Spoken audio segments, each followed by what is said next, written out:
Pilipino sa amang parte ng mundo at dito sa Luzon hanggang Mindanao. Maraming salamat sa mga nanonood, sa mga comments ninyo. Malaking bagay yan. Meron pa ako nakitang Cap Dado for President. Naihibang kayo. Nananahimik eh. So, di na sana ako magbablog eh. Pero, shout out kay Pinsan, Joyce. Kasi kulit ni Joyce. Mag-vlog na raw ako. Nauna. Naghihintay. Ang maganda kong pinsan. Stay beautiful. And, single. Relax ka lang. Huwag ka magpapakalosyang. Thank you Ate Joyce. Thank you. Relax ka lang. Patnubayan ka ng Panginoon. Thank you maingay kasi. Tahimik yung mga aso. Kanina galing akong veterinary. Bet ko yung 4 na tuta eh. Kakamadali iwanan ko yung pambayad. Ay ko doon sa bet. O sa inyo na muna yung aso. Wala akong. Pag di ako balik, inyo na lang yan. Nakakamadali na. Nung magbabayad na eh. Ay, loko. Linchak na iwanan ko yung pambayad. Wala na. Kakaisip ng evolution! Naiwan. O, tiyan naman. Nako. Ano ba? Pero hindi ko nakakalimutan yung mga parusa.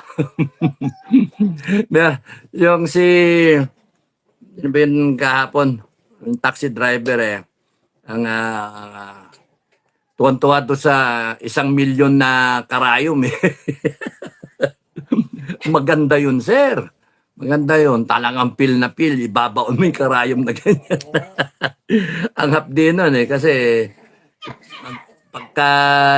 pagkapasok mo, mapde. Sabay pagbunot mo, may lilitaw na dugo. Pero overtime, in a few minutes, titigas na yung dugo, matutuyo na. Langaw-langawin pa nga yun. Ang ganda doon, mangitlog pa yung langaw doon eh. After a while, may magot, may mga uod. 1 milyon na karayom, hanip yun, pipilahan ng tao sa luneta. Sino kaya mauna dyan? Yung mga bendalo, yung mga siga. Tingnan ko yung siga ninyo. Siguro sigaw nyo yung agoy! Agoy! Tatawagin nyo lahat ng santo, at mga anghel. Mga animal kayo. Matapos, oy, kanina tahimik kayo eh. Matapos nyong pahirapan ng Pilipino, matas nyong lokohin kami, mga animal kayo. 1 milyong karayom, sasabihin ng pagbasa ng, nasaan yung nasasakdal? Ayan na, General Court Martial. Oh, ikaw pala. Ikaw pala, Mr. Robust. Mr. Robust, Oh, ikaw pala, Bendalo. Nep, nako. Yung isa dyan pakrus-krus ka pa. Meron ka pang krus. Tarantado. O, si Antras ba? Ay, nako. Panay mga karakter to mga natin, Ang sarap pag-isipan Wala na magawa Pakala ninyo, pangarap lang yon. Pag umikot man ang gulong, mga animal yan, maniwala ka sa human rights. Hindi naman human yan Mga hayop yan Animal rights. Ang kinakailangan natin, i-rescind yung batas on animal rights. We, the sovereign Filipino people, by virtue of our revolutionary powers, hereby cancel, terminate the animal rights in the country. Salita yung human rights O, ba't nyo ginaganyan yan? Tao yan. Ay, hindi. Aso yan, aso. Buhaya. Tingin niyo ba tao yan? Hindi, buhaya yan. Ano, gusto niyo, nagpapanggap lang yan. Nakamaskara lang yan. Gusto niyo, hiwain natin. Lilitaw yung balat ng buhaya. Mga gagong yan. Ang tatapang kasi nila, no? Ang tatapang, bendalo, naman, nakaw pa mo, no? Mali-maleta. Sige, tignan natin. Meron kayong armed forces, ha? Meron kayong PNP, ha? Maasahan ba yung mga AFP nyo tsaka mga PNP nyo? Maasahan ba? Mamaya, biglang amin na yan. Baka biglang bumaliktad yung AFP tsaka PNP. We take command of the AFP and PNP. Baka yan pa umuli sa inyo. Kaya ang advice ko sa inyo, mag-resign na lang kayo. Huwag na kayong magpaabot ng taong bayan ang hahabol sa inyo. Huwag na kayong magpaabot. Kasi kung ako nandyan, no? Nakaganyan lang ako, gaya nung isang mga bida dyan. Nakaganyan lang, di ba? Nakatayo sa container van. Ganun din gagawin ko. Nakaganyan lang ako. Nakaganyan lang, oh. Titingin-tingin ganyan. Ano ka tao? Sir, balato na sa amin to, sir. Gaganyan lang ako. Ocha, ang sarap mga gigil gigil. Ngayon, dati galit lang ngayon gigil. Gigil na. Ang gigil ako eh. Ay, yung bata ba yon? Binatilyo? O whatever. Yung pumasok sa jeep, napanood nyo? Na mga nananadyak.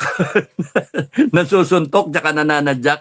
Ngayon, mga kababayan, pag kami nangyaring gayon, huwag yung maunay sigaw, yung iyak.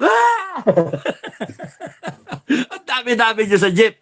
Pucha, banatan nyo. Pagka ganun, upakan nyo, bambol nyo. Kasi, kaya matatapang yan, walang takot sila kasi alam nila takot kayo. Pinakikita nyo pa takot kayo. Pagka ganun, anything that you can see is a weapon, no? Your bare hands is a weapon. Yung paa nyo, weapon, di ba? Ito lang yung, wag yung ganyan. Ito lang yung ganyan, no? Ito patamaan. Ay, ganun ba? O kaya, kunin niyo yung ulo, pilipitin yung ganyan, 1 second, patayon. 1 second, guaranteed. Yung hawak niyo yung ulong ganyan, huwag nyo gagawin sa bahay.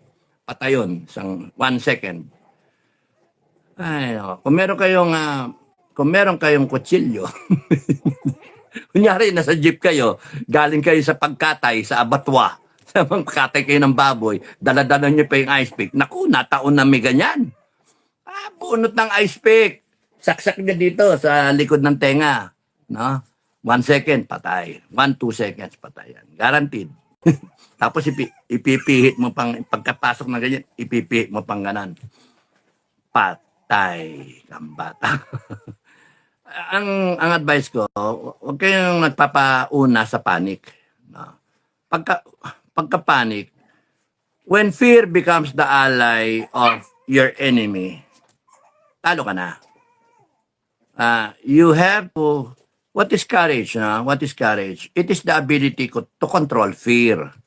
So kahit natatakot kayo, kami natatakot kami. Akala nyo, hindi ako natatakot. Natatakot ako kay Mrs. Natatakot ako pagka bayaran na. Tatakot ako, kunyari, yung aso ko, nanganganak, nagkakasakit, mga ba. Tatakot ako pagka si Bianan, galit na. Pagka nagbubura rin. Well, lahat tayo natatakot. Courage is the ability to control fear. So pagka tatakot kayo, kontrolin nyo. No? Kontrolin nyo kasi walang mangyayari pagka nauna kayo ng takot. At kung marami kayo, at lahat kayo takot, walang mangyayari na talaga doon. Kita mo, putya, dapat yun, di na nakatakas eh. Yung nagbibidyo, nasabi, panda rin na kasi jeep. Panda rin. Dapat nga yun eh, kinuyog, hinawakan.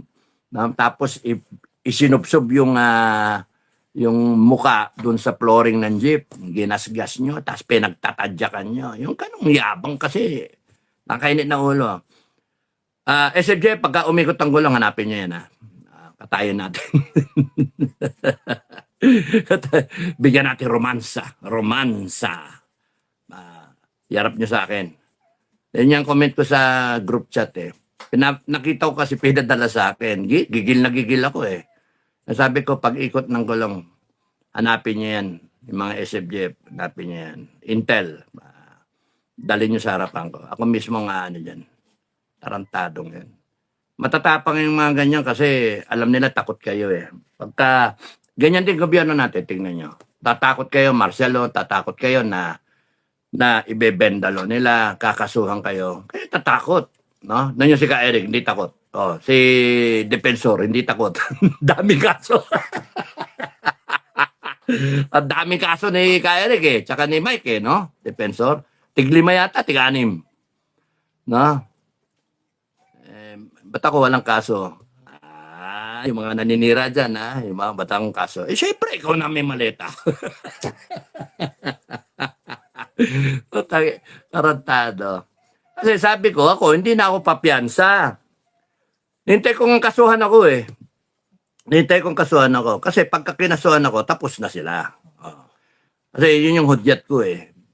Sa sarili ko. Naghintay ako ng ibang klaseng hudyat na hindi yung sa akin, eh. Pero pagka isa yun sa mga dasal ko, eh. The moment, Lord, pag ako sinampahan ng kaso ng mga tukmoy na to, with your permission, Lord, with your permission, sasagasaan ko na lahat yan. Tarantadong mga putang na. I don't care kung patay ako. Kaya patay ako, nasa langit ako, eh. Patay kayo, sa langit kayo. O, di ba?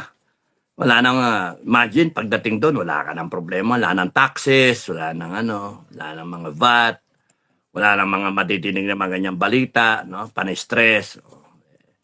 Our stay here in planet Earth is temporary. The higher goal is eternal life. And ang isip dapat, yung stay mo dito sa planeta natin is just parang transitory, no? Parang purgatorio nga, eh. Parang gano'n ang dating na transient lang tayo dito. And then, doon tayo, may sarili tayong kondo, may sarili tayong ari-arian doon. Baka isipin mo lang, ayan na, bang! Biglang meron ka ng lupa. O, hindi, ganun ba? Hindi natin alam. And I am so eager na umabot ako sa langit. If I am qualified. Eh, sa dami ng papatayin, baka hindi ako qualified. Baka mamaya sa iba ba ako qualified? Oh, anong ginagawa mo rito? Puntay na, pinagpapatay ko na kayo. Pinagkakatay ko na kayo, Sa Luneta, di ba? May kutang gulong, bigla kayo na yung pinarusahan namin. Kinatay kayo, death row kayo, may death penalty, eh. May mga, ewan ko. Tapos nandun pa si Satanas, bakit ka nandito? Delikado ako, makukudita ako. Kaya yan. Pasensya na kayo, may langaw. Langaw, dami lang. Mulan kasi. So, ang temporary ang stay natin dito. Ang maganda, you aspire, you should be qualified pumasok sa Kingdom of God. No?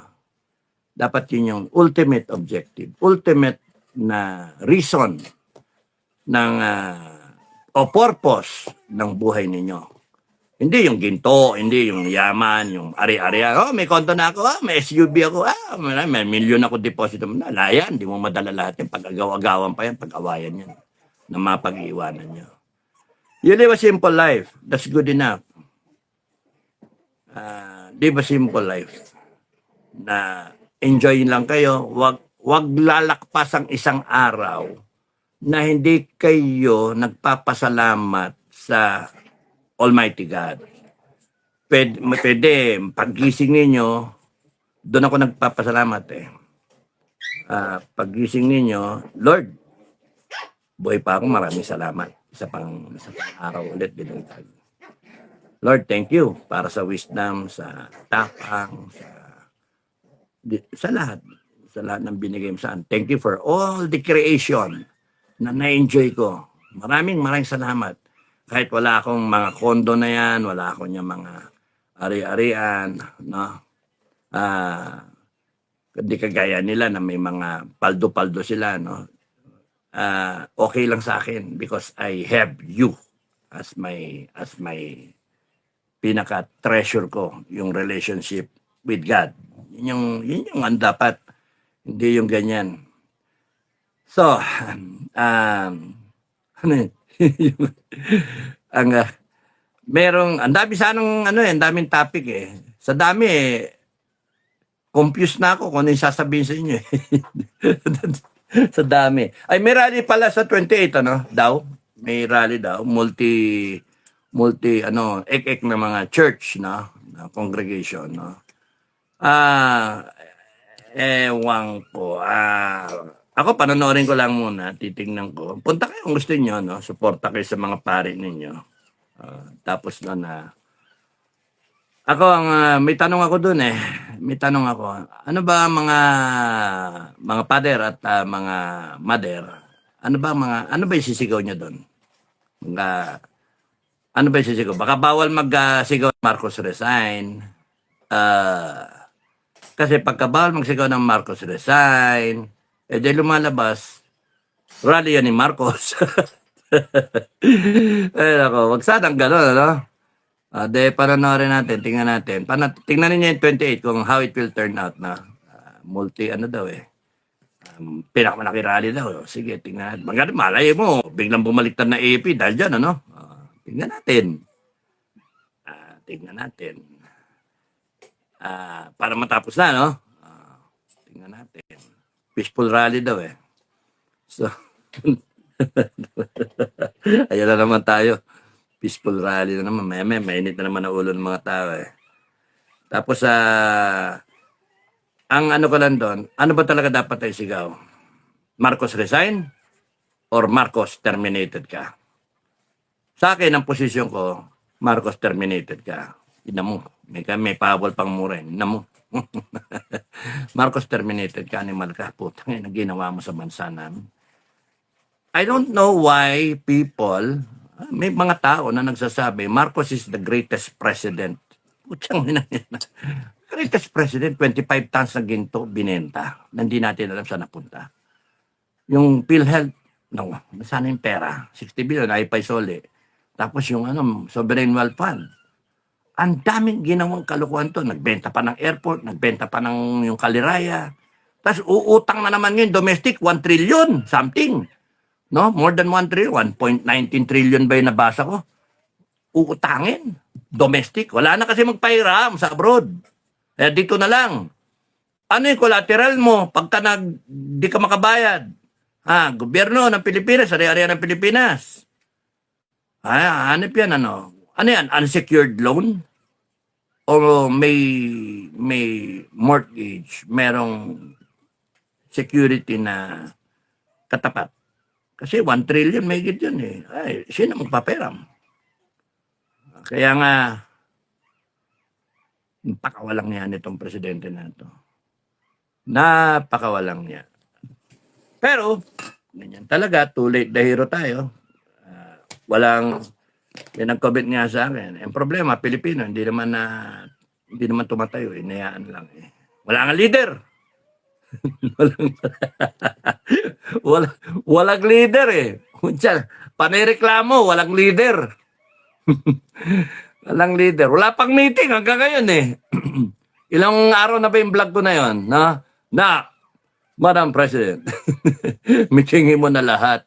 Lahat ng leader, lahat ng basta yung tingin nyo okay, meetingin nyo na lahat, and then magtanungan na tayo. Ano ba talaga gusto na? Ano pananaw nyo? Ano pananaw mo? Kunyari, Kong Mike, ano palagay mo? Sino pa ba? General Pokis, anong palagay mo? Yun ako. Tapos yung iba pa, no? Si Vic Rodriguez, di ba? Siya isa may isog, no? Ano palagay mo? Ano tingin nyo? May isog, tapos nun, pana, no? May pana, di ba? Pana, roar. May roar eh. May mga retired officers, di ba? Mga MUP, may mga riders. Halo-halong grupo eh. Halo-halo, sarap nun, di ba? Halo-halo, kabag-abuti natin yan eh. Kasi wala pang, hindi natin alam paano diskarte eh. Na kailangan, akin ano lang naman to, sa akin lang naman to. Ang mahalaga, kung mag-meeting, ano ba talaga, at least yung situation, malinaw. Ano ba talaga yung nangyayari? Ano ba talaga yung bottom line ng strategic sense nila BBM et al. Silang lahat? Ano yung strategic objective nila BBM? 2028, either mag-field sila ng candidate nila, manalo sila, or ma-extend niya yung term niya, mabago nila yung constitution, or totally hindi makatakbo na Inday Sara, eliminated na mga Duterte. Take your pick kung ano, or pwedeng all of it happening. No? May mga nagsasabi, hindi daw may impeach ang Inday Sara eh. Sana tama kayo. Sana tama kayo. Excuse me. Pagka mali kayo, paano na? Di na-impeach. Tapos revolution. Yun na self-serving. Yun yung pangit sa delikadesa. Yun yung pangit sa decency, di ba? Maganda nga eh, tumayo na ngayon eh. Habang wala pa. Anyway, kung ano, magkaalaman tayo, tingnan natin how this will unfold. Pero ang sabi sa akin ni General Panadero, Commander Panadero, SFGF, napaka-delikado na sitwasyon natin. Walay, ano na tayo eh, parang huli na. Parang gano'n. Huli na. Won't matter. Parang gano'n, won't matter. Kasi, nakumpirma ng nakumpirma na merong in possession yung palagi mo, haka-haka lang. Nagpagupit yung isa dyan na may barbero, taso nasabi, yung pinsan niya nandoon, nag-deliver daw ng nuclear missile sa Iran. Meron silang 3 hanggang 5 na nuclear weapon, missile. Ngayon, kaya ang lakas ng loob niya na sasagutin niya Israel. Israel kasi meron siyang tinatawag na hindi niya din na inaamin na may ano niya, nuke sila, no? Pero they have that Samson option, no? Tama ba yan? Na anytime, pwede nilang gamitin. Either, tingin ko hindi magpapauna Israel eh. So, preemptive strike. Opinion ko lang yan, no? I don't think na sa dami ng dinaanan nila, ngayon pa sila maghihintay na knowing na may nuclear capability itong kabila. Hintay nila na gamitin laban sa kanila yung nuke. 5. 3 hanggang 5. So, ang logical na dapat ang logical na pwedeng gawin ng leadership ng Israel, ng gobyerno, ay preemptive strike. Yun nakakatakot. Kabahan na kayo pagka preemptive strike.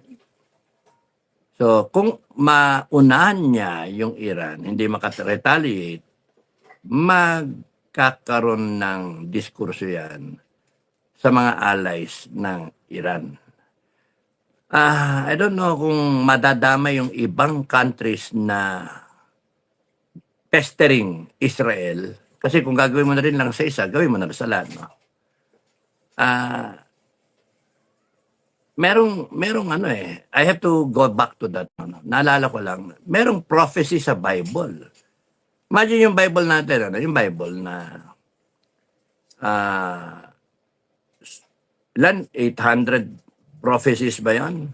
Tapos na about 80% has been fulfilled. And then the remaining is will be fulfilled hanggang sa end of days. So yung dating na false messiah o yung antichrist, etc. Hanggang doon sa bumalik si Kristo, second coming. Pero merong isang prophecy, yung Damascus, no? It will be ruined giba siya talaga. Parang tunaw ba? So, I'll check on it again. But titingnan ko ulit. There's that prophecy na the next day and then parang Israel will be blamed for it. Kaya mawawalan siya ng credibility o yung respeto, mawala yung respeto sa kanya na ibang bansa for doing so. So, ang interpretation ng iba is magkakaroon ng nuclear strike ang Israel dun sa Damascus. Ang tagal-tagal na nun, long-standing, oldest city. Kaya nga, nandun na siya noon pa eh. Tapos gibain. Pag kayo nagiba, wala na, malapit na tayo talaga sa end of days na. Nandun na tayo. Now, balik tayo dun sa ano. If the information that Iran has about 3 to 5 nuclear weapons and they can use it anytime sa Israel, kung kayo na sa ano, kung kayo si Netanyahu, kung kayo yung bossing sa Israel, anong gagawin nyo? Na knowing yung kapitbahay mo may ganon. O sige, kunyari ikaw, yung kapitbahay mo, alam mo, nasandamakal yung may mga baril yung kapitbahay mo, mga hostile sa inyo ever since. Anong gagawin mo? Unahan mo, di ba? Or kundi kaya gagawat ka authority, in this case, UN, wala naman. Yung US, ang ano dyan uunahan mo. Unahan mo. Yun yung logical Parang di magamit yung nuclear weapon laban sa tao mo. Remember kung ang reason para sa preemptive strike is it's a matter of survival. Ayaw mo yung tao mo mabanatan So gusto mo, unahan mo yung kalaban mo. Lagi naman ganun, di ba? Ayaw mo na matira, kaya unahan mo. So, if that happens, whether makaretaliate yung Iran or hindi, won't matter. Ang ano doon is yung reaction nung iba, nung Sputnik gang. Pagka, ano reaction ng China, ng Russia, ng North Korea, ng Turkey, di ba? Umalis na yung Turkey sa NATO. So, sympathetic na sila sa Sputnik gang. So, wala Delikado. So, doon na tayo, tayo doon sa satellite view, no? Not only the Philippines, no? Kasi tayo masyado nakaganyan tayo sa Philippines na Ang nangyayari sa labas, di natin na-appreciate. So, dapat ma-appreciate din natin yung nangyayari kasi baka mabigla kayo. No? So, pagka nangyari yon, puputok yan, and then hindi na may iwasan yung nuclear war. No? Doon pupunta. So, may involve ang Amerika, definitely. Lahat yan. Lahat, mahihila sila. Patayan talaga yan. Now, yung US, nagwi-withdraw ng mga tropa sa NATO. No? Nagwi-withdraw. And then, ang masama dyan, pinapasak niya sa Asia. Siyempre, kasama dyan yung EDCA. Ang alam ko sa Constitution natin, nakalagay, nuclear free tayo.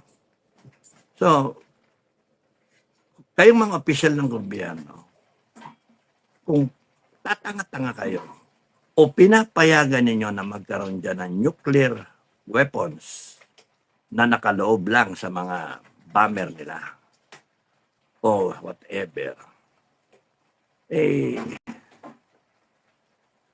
putsa nga. Magnet kasi, magnet. Whether may nuclear weapons dyan o wala actually, won't matter na.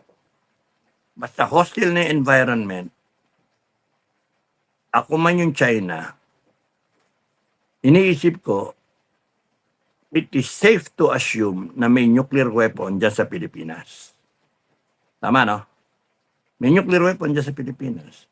At kung ako ang mga general, buti na lang hindi ako general ng China o kaya yung may mga matitindi dyan mag-advise, mag-isip, baka mamaya sabihin na, bossing, unahan na natin. 1.4 billion tayo. Madali mag-explain. Unahan na natin. Kasi pagka ganon, baka sila mag-preemptive strike. Na kahit sinasabi nila yung policy nila, they will be the second want to use the weapon. They will respond. No? Hindi sila preemptive strike. Mag-respond lang sila. Ang hindi naintindihan ng iba nating mga kababayan at ng ating mga leader, akala nila ganon-ganon lang. No? A strike sa mga bases natin based on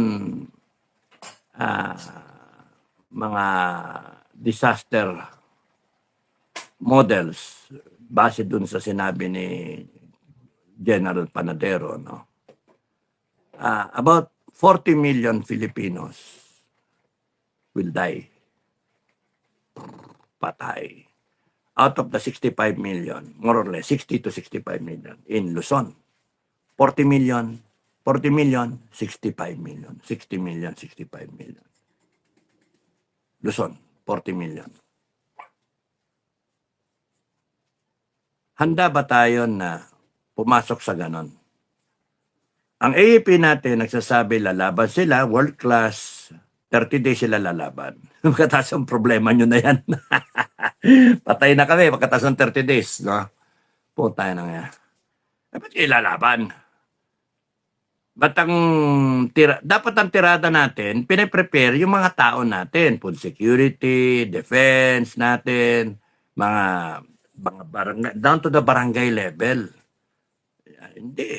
Masyado kayo secret, masyado kayong mga interoperability, mga banat ninyo, mga high polluting kayo, technology. Tama na, may baril at saka may baril at content training yung mga barangay level natin, mga tao natin, kahit senior, bata, pwedeng depensahan yung sarili na, babae, babae, lalaki, bakla, tomboy, pwedeng magdepensa, buong barangay. Isipin mo sa barangay, 1,000. Kunyari, katao. Nagawa nyo na para ng 100 man lang doon, ready. Tapos sila na magbahala mag-train to sa iba sa barangay. You have, sayang yung oras talaga eh. Tapos tayo, forma tayo, lalabanan natin yan. Isipin mo isang baksak eh, kung ganun yung warfare ngayon. No? Kung preemptive nuclear strike o whatever, tactical strike eh. 40M, marami yun. Sobrang dami nun. You don't know what hit you. Plus the repercussion kung may fallout. No? Kaya mahirap yung papasukin natin. Sana hindi tayo umabot dyan. Kasi yan yung sinasabi ko na isa pang option ni Marcos. Di ba 3 sabi ko? Isa, good governance, the only way out. Pangalawa, martial law. Martial law, tatayo ako, sasabihin ko, undeclared yung martial law mo. Kami nagde-declare ng martial law. Tignan mo yung martial law ng taong bayan. Tangin ninyo. We will put you all under arrest. Tangin ninyo. Never before done in history. That's why ako kating-kate ko gawin eh. Para to make a statement, no? Para yung mga future Pilipinos makita kung paano tayo tumayo.